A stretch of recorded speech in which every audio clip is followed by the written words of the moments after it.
అందరికీ నమస్కారం. నేను పూర్ణచంద్ర భార్య స్వప్న.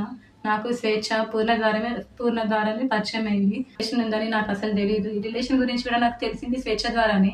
తను నాకు ఫోటో పెట్టడం ద్వారా తెలిసింది. నేను పూర్ణని అడిగాను ఏంటిది అని చెప్పేసి అడిగితే చెప్పాడు. చెప్పినాక నాకు ఆయనకి గొడవలు స్టార్ట్ అయింది. అక్కడ నాకు ఇంకా తెలిసింది ఏంటంటే అక్కడ కూడా తనతో గొడవలు ఉంటున్నాయి అని చెప్పేసి అంటే ఇంకా నేను ఆయనను ఎందుకు ప్రెషరైజ్ చేయాలి అని చెప్పేసి నేను ఆయనను వదిలేసాను.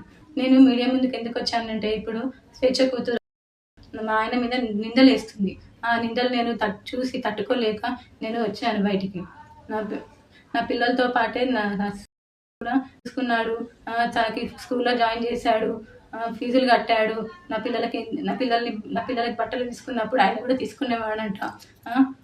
నేను నీ కన్న తండ్రి కూడా వదిలేసి వెళ్ళిపోయిండు. వెళ్ళిపోతే కూడా పూర్ణ ఆ స్థానం తీసుకున్నాడు. కన్న తండ్రి కన్నా ఎక్కువనే చూసుకున్నాడు. నా కూతురుని ఎలా అయితే చూసుకున్నాడో నిన్ను కూడా అలానే చూసుకున్నాడు. కానీ నువ్వు ఇలాంటి నిందలు వేయడం కరెక్ట్ కాదు. ఇంకా స్వేచ్ఛ కూడా చాలా నన్ను టార్చర్ పెట్టింది. ఈ విషయం తెలిసినాక కూడా నేను డిప్రెషన్లోకి వెళ్ళిపోతే నన్ను పూర్ణ కాశీకి తీసుకెళ్ళాడు మైండ్ రిఫ్రెష్మెంట్ కోసం. తీసుకెళ్తే అక్కడ కూడా ఫోన్ చేసి సతాయించింది. ఎందుకు తీసుకెళ్తున్నావు, ఆమె ఎవరు అని చెప్పేసి నువ్వు తీసుకెళ్తున్నావని సతాయించింది.